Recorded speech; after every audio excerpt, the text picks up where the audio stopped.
Muito bem, irmãos e irmãs. Vamos fazer a leitura da palavra de Deus no Evangelho de Lucas, no capítulo de número 8.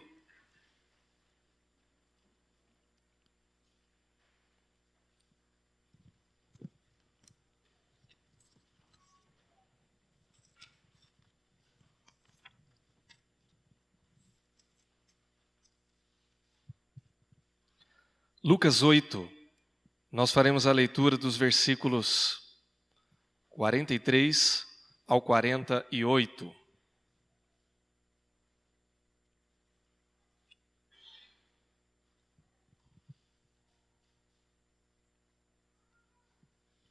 Amém, irmãos? Lucas 8, 43 ao 48. A palavra de Deus diz assim: enquanto ele ia, estamos falando de Jesus aqui, né? As multidões o apertavam. Certa mulher que havia 12 anos vinha sofrendo de uma hemorragia e a quem ninguém tinha podido curar e que gastara com os médicos todos os seus haveres, veio por trás dele e lhe tocou na orla da veste. E logo se lhe estancou a hemorragia. Mas Jesus disse: quem me tocou? Como todos negassem, Pedro, com seus companheiros, disse: mestre, as multidões te apertam e te oprimem, e dizes: quem me tocou? Contudo, Jesus insistiu: alguém me tocou, porque eu senti que de mim saiu o poder. Vendo a mulher, que não podia ocultar-se, aproximou-se trêmula e, prostrando-se diante dele, declarou à vista de todo o povo a causa por que ele havia tocado e como imediatamente fora curada. Então lhe disse: filha, a tua fé te salvou, vai-te em paz. Vamos orar. Pai, nós te agradecemos pela tua palavra. Nós cremos que ela é poderosa para nos instruir, para falar aos nossos corações e direcionar as nossas vidas. Nos ajuda agora para uma boa compreensão desta palavra nesta manhã e que o teu Espírito Santo seja o mediador da nossa compreensão, para assim sermos edificados em nome de Jesus. Amém. Irmãos, esse texto nos ajuda na compreensão de como podemos nos situar e entender e até ter uma direção segura para uma busca do verdadeiro entendimento a respeito da fé cristã e de como nós podemos cultuar a Deus de uma maneira segura nos dias de hoje. Por que eu estou dizendo isso? Nós estamos vivendo um momento bastante confuso no que se diz respeito, ou no que se refere à espiritualidade de uma maneira geral e à fé cristã de uma maneira bastante específica nesse momento em nosso país. Espiritualidade de uma maneira geral, porque nós estamos vivendo um período chamado de pós-modernidade. Nós já falamos algumas vezes a respeito desse tema, desse assunto, onde cada um tem a sua maneira de viver a sua fé, cada um tem a sua espiritualidade própria, cada um tem a sua opinião acerca de um determinado assunto e, naturalmente, que a fé e a espiritualidade entram nessa temática aí de assuntos. Então, é muito difícil de você dizer hoje que a fé em Jesus, ou a fé em Deus, ou a espiritualidade, ela caminha em uma determinada direção, porque quando você afirma isso, alguém vai dizer assim: essa é a tua opinião, mas a minha opinião é outra. Então, há realmente uma confusão a respeito disso. E quando nós falamos especificamente da fé cristã, nós temos ainda mais dificuldade, porque hoje em dia, com a liberdade religiosa, que é uma coisa boa, né, no nosso país, no entanto, nós temos aí uma diversidade de expressões religiosas com o rótulo de fé cristã, para aquele que não conhece, para aquele que não tem um fundamento centrado na palavra de Deus, há realmente uma gama de opções que causa uma certa confusão. Ou seja, se eu, por exemplo, não conhecer nenhuma igreja cristã hoje e estiver com um problema, ou estiver com uma dificuldade, ou quiser conhecer um caminho em que eu possa ter um bom relacionamento com Deus, em que eu possa ter uma palavra de esperança, qual seria a minha opção? Onde eu buscaria essa orientação? Se eu tiver a sorte ou a bênção de ter alguém que conheça esse caminho e que me apresente de uma maneira segura, então eu vou buscar aí essa orientação. Mas se eu não tiver esse privilégio, ou for um cara um pouco desconfiado e quiser buscar a minha própria orientação, eu corro uma série de riscos. E eu posso buscar também essa solução em um caminho que talvez não seja tão seguro. Explico. Muitos de nós hoje, por conta da exposição midiática na televisão, no rádio, ou até mesmo na internet, ouvimos aí uma série de convites, como, por exemplo, aqueles que vêm com o seguinte apelo: pare de sofrer. Ou então, uma campanha do tipo: venha para o nosso SOS espiritual. Ou então, participe do nosso trabalho espiritual especial. Ou ainda, quem sabe, você já tenha sido convidado ou já tenha recebido um apelo para participar da campanha dos 7 salmos. Ou então dos 7 óleos ungidos. Ou ainda dos 7 mergulhos de Naamã. Ou quem sabe ainda dos 7 castiçais, ou das 7 velas, ou enfim, dos 7 montes. E há realmente um apelo muito grande com esse número 7, Como também com muitos símbolos do Antigo Testamento, como por exemplo a arca da aliança, ou ainda o castiçal, o menorá, com as 12 velas que representam os 12 tribos de Israel, e etc, etc. Irmãos, cada um desses apelos, cada uma dessas simbologias, elas de uma certa maneira representam um pouco do que é esse universo evangélico que nós estamos vivendo no nosso país hoje. Você goste ou não, você admita ou não, mas o fato é que essas coisas estão acontecendo. E talvez a gente até, num estudo bíblico, a gente possa até dizer: olha, mas não é bem assim, ou talvez até possamos admitir que esse talvez não seja o melhor caminho, mas o fato é que há muito apelo. Então, quando a gente diz assim: por que tantas pessoas buscam esse tipo de solução, esse tipo de resposta? Por que muitas pessoas atendem ao apelo daquele que diz: pare de sofrer e vem aqui? A resposta, irmãos, talvez seja óbvia, é que há muitas pessoas sofrendo.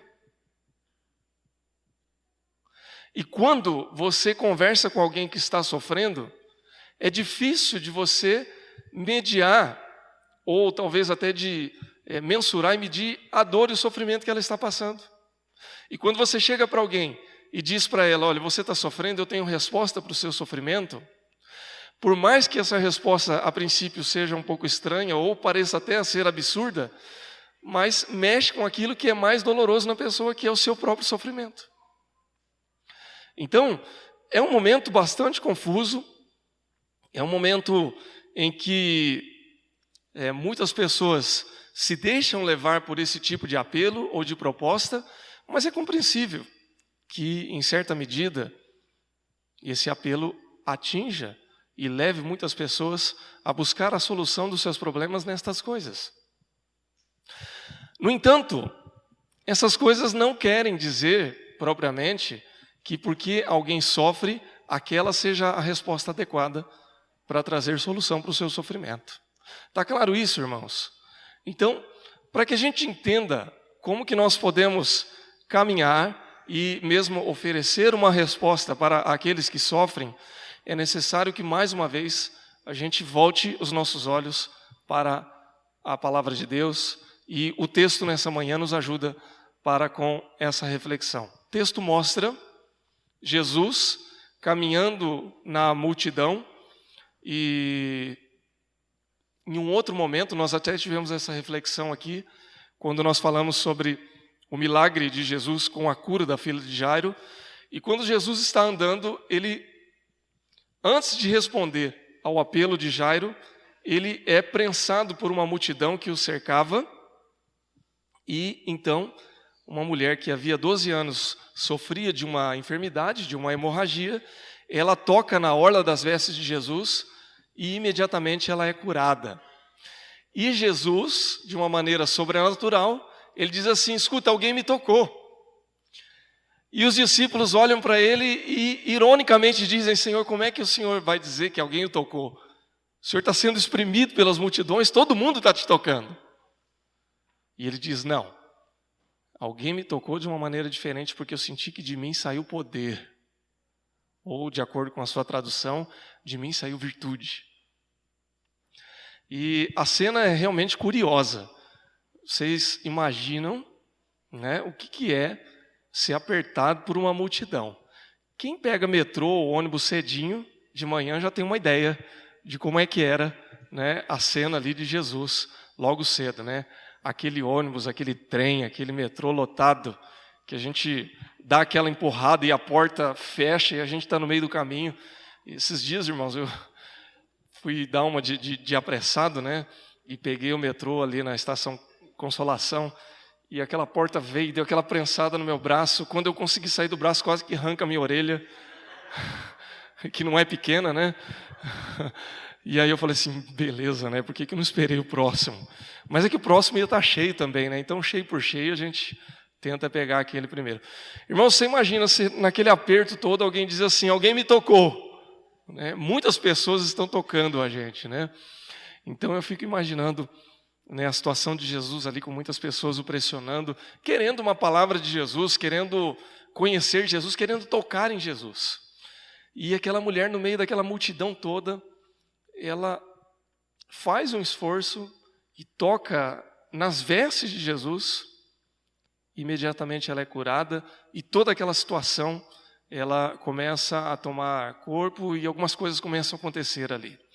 Esse texto, irmãos, ele nos dá pelo menos duas direções ou duas orientações sobre como nós podemos buscar de uma maneira segura o consolo, o conforto e a orientação que Deus tem para dar para nós. E quando a gente faz essa comparação, a gente começa a entender por que há certos apelos que a gente pode seguir e outros que a gente não deve seguir. Então, o primeiro aspecto que a gente vê aqui é que nós precisamos buscar solução para todas as áreas das nossas vidas por meio da palavra de Deus. Quando você ouve um apelo que diz assim: olha, pare de sofrer, venha para a campanha dos 70 apóstolos, das 7 correntes, dos 12 saltos e etc, etc. Procure observar o seguinte: essa solução é mediada pela palavra de Deus? Ou a palavra de Deus é só um pretexto para você participar de uma campanha ou de qualquer outro tipo de coisa? Muitas vezes, a gente acha que para que um milagre venha a ocorrer, é preciso que algo sobrenatural, um apelo sobrenatural venha acontecer na vida da gente. E que só uma enfermidade, uma doença ou qualquer tipo de coisa seja a composição de um milagre. Ou seja, eu estou doente, Deus vem, faz um milagre na minha vida e pronto, agora eu estou curado. E às vezes a gente perde a dimensão de que qualquer mudança que a gente venha a receber da parte de Deus para que a nossa vida seja melhor, de uma certa maneira é um milagre de Deus. Se eu tenho um conflito na minha casa e esse conflito é resolvido pela presença de Deus, eu recebi um milagre. Se eu estou desempregado há 1 mês, 2 meses, 5 meses e de repente eu começo a trabalhar, eu recebi um milagre de Deus. Se eu sou uma pessoa de difícil trato que não perdoa, que não recebe perdão, que não consegue conversar com as pessoas, e de repente eu começo, pela ajuda e pelo conforto da palavra de Deus, a lidar melhor com essas situações, isso é um milagre na minha vida. A propósito, irmãos, se a gente começar a falar um pouquinho da nossa vida antes de Cristo, nós vamos ver que nós somos milagres ambulantes, né? Porque Deus fez isso na nossa vida. Quando aquela mulher chega até a presença de Jesus e ela recebe a cura, ela recebe um milagre que extrapola a sua condição física, passa por todas as esferas da sua vida. Veja, lá em Levítico, no capítulo 15, você não precisa abrir, apenas acompanhe a leitura.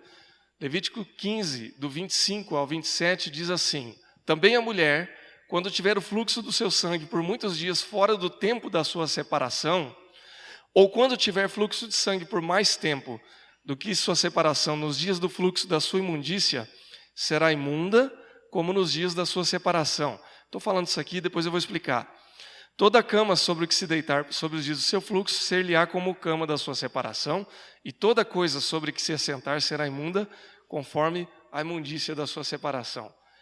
Todo aquele que tocar nela será imundo. Portanto, lavará suas vestes e se banhará com água, e será imundo ou impuro de manhã até a tarde. O que acontece, irmãos, é que no livro do Levíticos havia uma série de orientações, de ordens, sobre uma série de coisas relacionadas à vida do homem e da mulher. Havia regras sobre vestimenta, sobre corte de cabelo, sobre tipos de trama de roupa e também sobre algumas fases da vida do homem e da mulher, e no caso da mulher, o fluxo menstrual. Então, quando você vê aqui a imundícia ou a impureza, etc., eram regras da lei do Antigo Testamento. Não adianta a gente querer entrar nos pormenores aqui para tentar entender o motivo pelo qual essas regras existiam.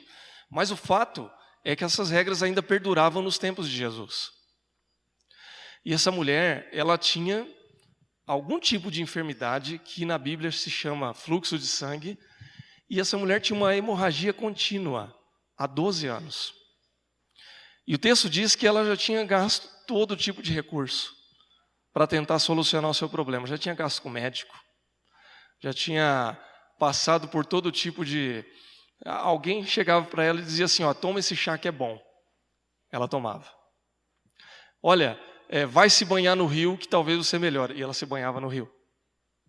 Olha, fica uma semana deitada que o fluxo para. Ela ficava deitada uma semana. Dá para entender, irmãos? O problema é que essa mulher vivia um grande drama. E o texto de Levíticos encerra dizendo o seguinte: quem tocar nela, impuro também vai estar. Se a gente pensar em toda a questão física, mas também na questão social, emocional dessa mulher, ela estava totalmente segregada. Era alguém que não poderia trabalhar, era alguém que não poderia conviver socialmente, era alguém que, na verdade, não poderia nem estar no meio daquela multidão. Porque todos aqueles que tocaram naquela mulher estavam também impuros, segundo a lógica da lei do Antigo Testamento. Então, a cura que essa mulher recebeu não era apenas a cura da enfermidade, mas também a cura de toda a sua condição social. Ela estava curada não apenas de uma doença, mas também ela estava curada de tudo aquilo, ou livre de tudo aquilo que não permitia que ela vivesse como uma pessoa normal. Ou seja, a partir daquele momento ela podia sair de casa, ela poderia conviver com a sua família, poderia conviver com a sociedade, poderia ser uma pessoa normal.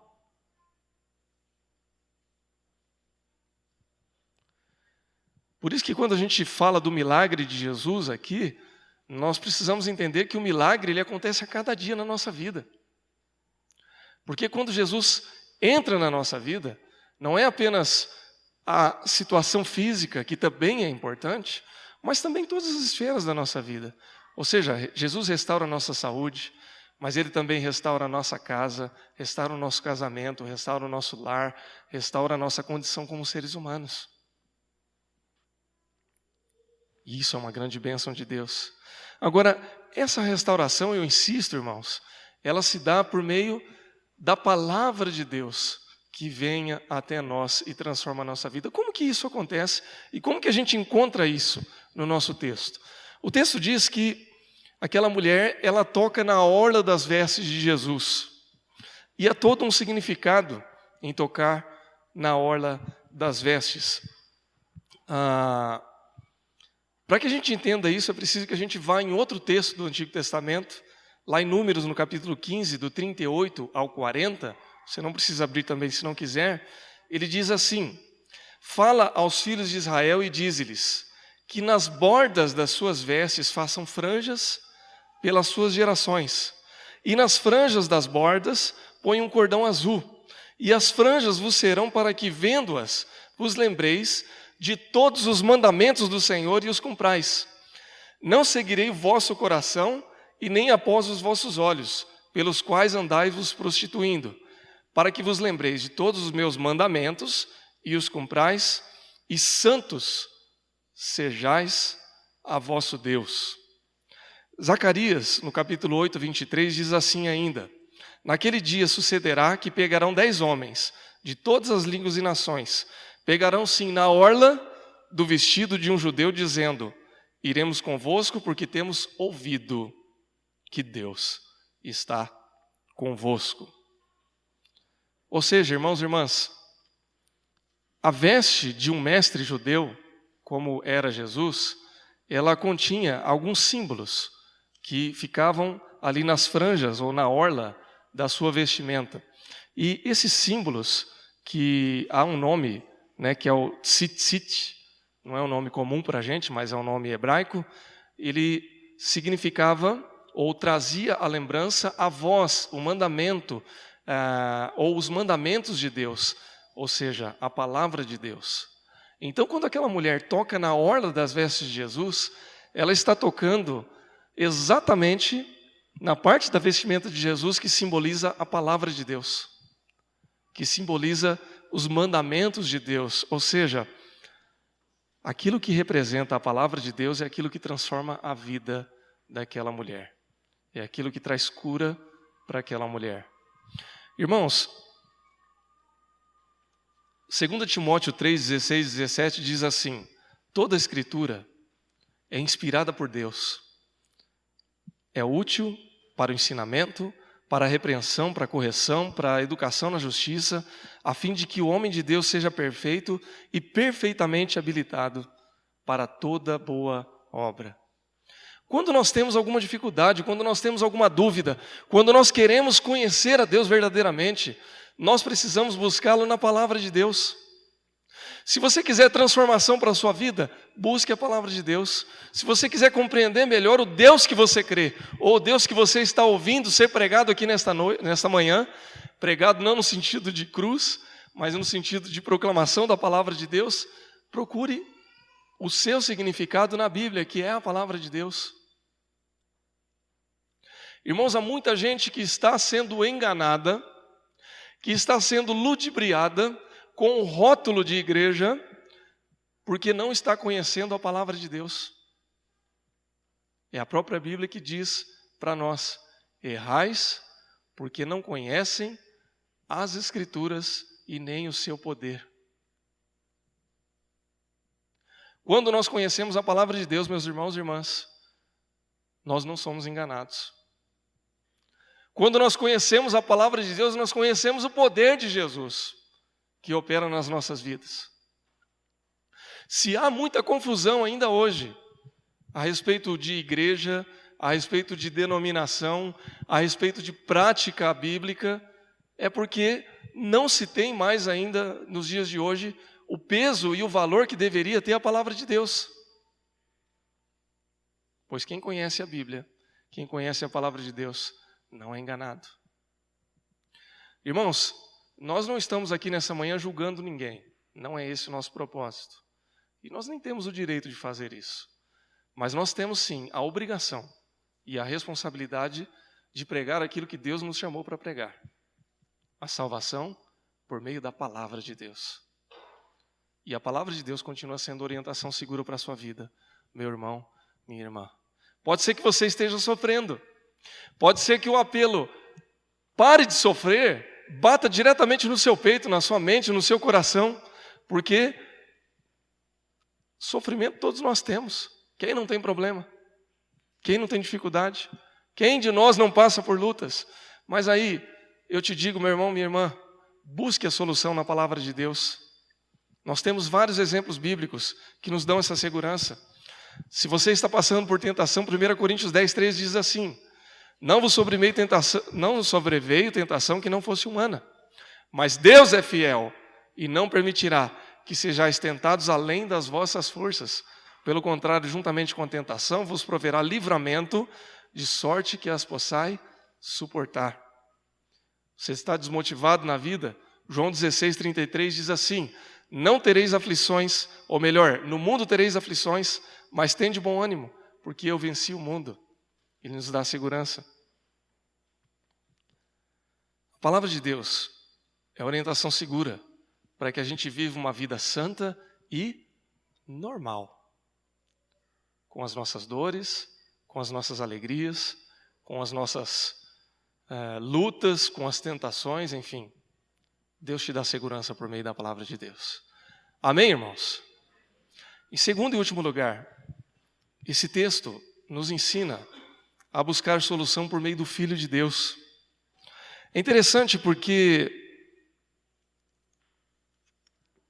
em um certo momento, a palavra de Deus, ela nos dá a segurança, mas ela se torna verdade concreta em nossas vidas se nós conhecermos a palavra de Deus por meio da perspectiva do Filho de Deus.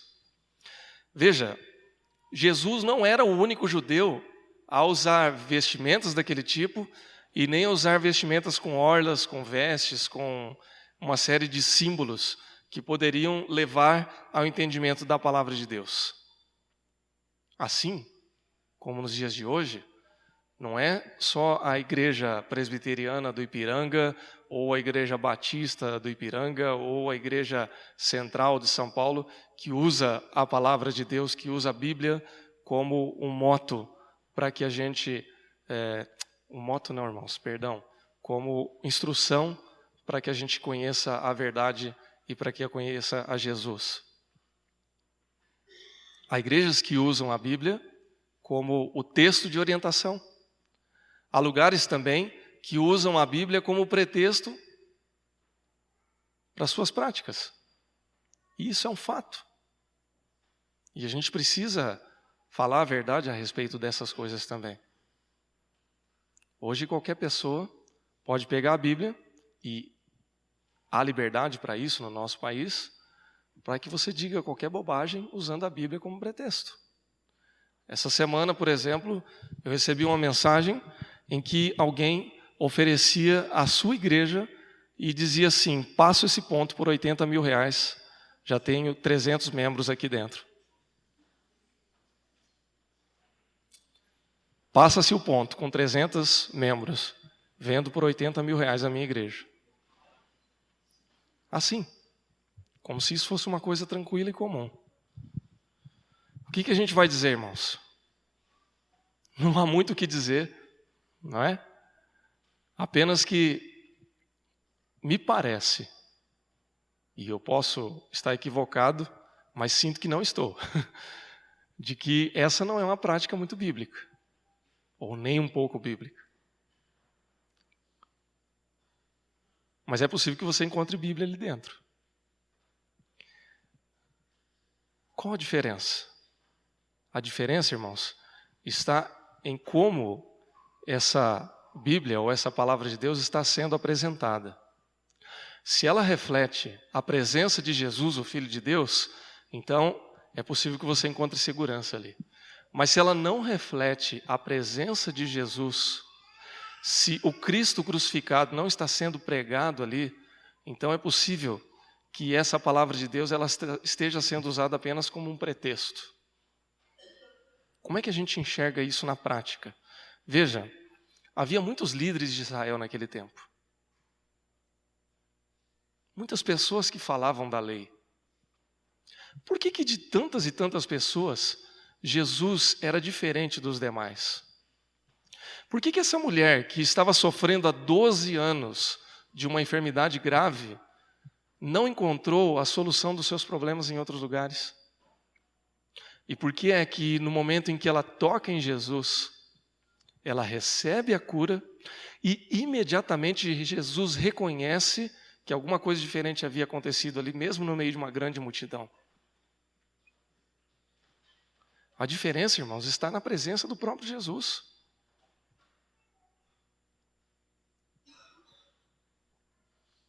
Jesus estava consciente da necessidade de cada uma daquelas pessoas e ele estava consciente de que alguma coisa diferente tinha acontecido. Na prática, Jesus já sabia, né? Quando ele fala com os discípulos, ele na verdade está dizendo o seguinte: alguém foi curado aqui. Alguém me tocou e de mim saiu poder. Alguém foi transformado nesse dia. Alguém foi curado, alguém foi transformado, alguém recebeu um milagre aqui no meio dessa multidão.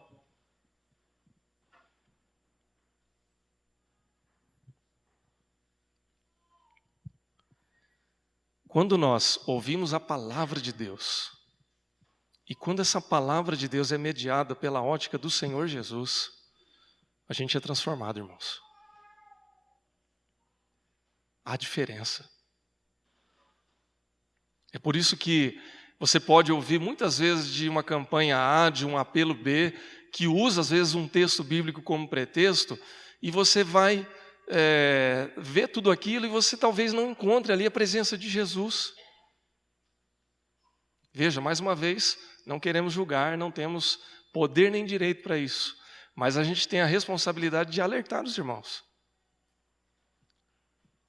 Se há a presença de Jesus em meio a uma determinada situação em que a palavra de Deus está sendo pregada, então Jesus vai fazer alguma coisa. A gente não tem poder para fazer aquilo que Jesus faz. Mas há um caminho seguro para a gente entender todas essas coisas. E como é que Jesus dá esse caminho seguro? Ele chega e diz assim: olha, alguém me tocou. Quem é que me tocou? Quem que recebeu de mim virtude? Quem que recebeu de mim poder? O texto diz assim no versículo 47. Vendo a mulher que não podia ocultar-se, aproximou-se trêmula e prostrando-se diante dele, declarou à vista de todo o povo a causa por que lhe havia tocado e como imediatamente fora curada. Então lhe disse: filha, a tua fé te salvou, vai-te em paz. Quando Jesus toca na nossa vida, irmãos, quando a palavra de Deus nos leva ao encontro com Jesus, pelo menos duas coisas acontecem. Primeiro, a gente faz uma confissão de fé. Verso 47 diz que ela se prostra, ou seja, é uma atitude de adoração, e declara para a multidão toda que foi por meio de Jesus que ela foi curada. Através dessa confissão ela recebe não só o efeito da sua cura, ela demonstra a sua fé em Jesus e ao mesmo tempo ela é reinserida na sociedade, porque agora as pessoas não veem ela como uma mulher doente, mas como uma mulher saudável. É por isso, irmãos, que muitas e muitas vezes a gente chega diante da igreja e diz assim: olha, você confessa que Jesus Cristo é o seu Senhor e Salvador? É uma maneira de você publicamente declarar sua fé em Jesus.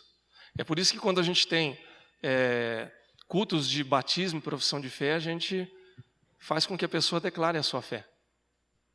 Porque é uma maneira de você declarar publicamente que você confessa Jesus como seu Senhor e o seu Salvador.